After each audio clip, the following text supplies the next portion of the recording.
नागपुर से कुछ ही किलोमीटर दूर स्थित उमरेड औद्योगिक क्षेत्र की एक एल्यूमीनियम फॉइल निर्माण कंपनी में शुक्रवार दोपहर भीषण विस्फोट हुआ।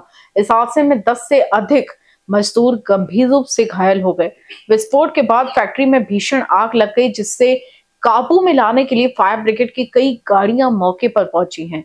घायलों को तुरंत नागपुर के विभिन्न सरकारी और निजी अस्पतालों में भर्ती कराया गया है। प्रत्यक्षदर्शियों के अनुसार विस्फोट इतना जबरदस्त था कि कुछ ही सेकंड में आग ने पूरे परिसर को अपनी चपेट में ले लिया। एल्यूमीनियम फॉयल निर्माण में उपयोग होने वाले ज्वलनशील रसायन और उच्च तापमान के कारण आग ने विकराल रूप धारण कर लिया। इस हादसे से आसपास के इलाके में दहशत फैल गई और लोगों को सुरक्षित दूरी बनाकर रखना पड़ा। इस घटना पर प्रतिक्रिया देते हुए पूर्व विधायक राजू पारवे ने कंपनी प्रबंधन पर गंभीर आरोप लगाए हैं। उन्होंने बताया कि यह बेहद दुर्भाग्यपूर्ण घटना है। 10 मजदूरों को बाहर निकाला गया है, जिसमें से 5 से 6 की हालत नाजुक है। उन्होंने यह भी कहा कि 2 महीने पहले मजदूरों ने सुरक्षा व्यवस्था को लेकर हड़ताल की थी, लेकिन प्रबंधन ने कोई ठोस कदम नहीं उठाया। हाल ही में 25 अनुभवी मजदूरों को हटाकर नए और कम अनुभवी मजदूरों की भर्ती की गई थी, जिससे यह दुर्घटना हो सकती है। फिलहाल स्थानीय पुलिस, औद्योगिक सुरक्षा एजेंसियां और अन्य जांच दल मौके पर पहुंच चुके हैं और विस्फोट के कारणों की जांच कर रहे हैं।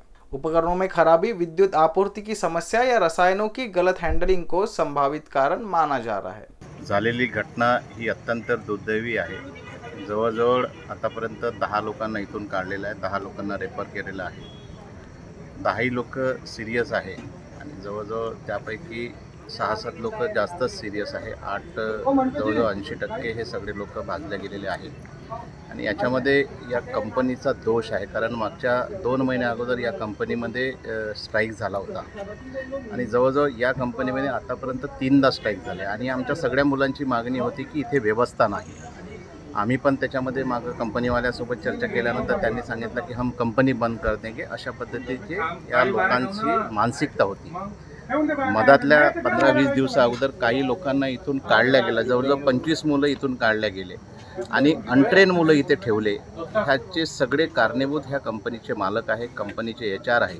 या सगळ्यावरती मनुष्यवधाचा गुन्हा दाखल झाला पाहिजे, कारण ही घटना आज पहिल्यांदा नाही होत आहे, तर अगोदर मागच्या कित्येक दिवसापासून अशाच पद्धतीचे इथे हे सगळे लोक, कारण मस्तावलेले लोक आहे, या लोकांनी ज्या पद्धतीनं आमच्या लोकांना वागणूक दिली, जवळजवळ 15 दिवस कंपनीचे स्ट्राईक सुरू असताना सुद्धा त्या लोकांना आतमध्ये घेतलं नव्हतं आणि त्या मुलांची एकच मागणी होती की आम्हाला सेफ्टी द्या, कारण इथे कधी ना कधी ही घटना घडू शकते। म्हणजे त्या मुलांचं आज वाटते की त्या सगळ्या मुलांचं बरोबर होतं, त्यांची मागणी बरोबर होती आणि आज जी घटना झाली त्यावेळेस जर या सगळ्या कंपनीच्या मालकांनी, HRनी जर ऐकलं असतं आणि ती सेफ्टी जर इथे असती, आज जवळ 3 तास होऊन गेले, इथे कुठलेही आग विझवण्याचं साधन या कंपनीवाल्याकडे नाही आहे आणि ते सांगतायत की आता हे सगळे लोक हतबल झालेले आहे। कंपनीची आग आतापर्यंत कुठेही विझवण्यात आलेली नाही। आतमध्ये किती लोक आणखी अडकून पडले याचा कुठेही थांगपत्ता नाही, कारण तिथे कोणीही जाऊ शकत नाही। ही दुर्घटना अत्यंत वाईट दुर्घटना आहे। अत्यंत त्या कंपनीच्या मालकावर जेवढे गुन्हे, आम्ही आत्ताच अधिकाऱ्याला सांगितले की जेवढे गुन्हे दाखल केल्या जाईल तेवढे गुन्हे, कारण ह्या सगळ्याला कारणीभूत ह्या कंपनीचे लोक आहे, कंपनीचा मालक आहे। NBCN न्यूज़ के लिए कैमरा पर्सन अखिलेश के साथ अभिषेक पानसी की रिपोर्ट।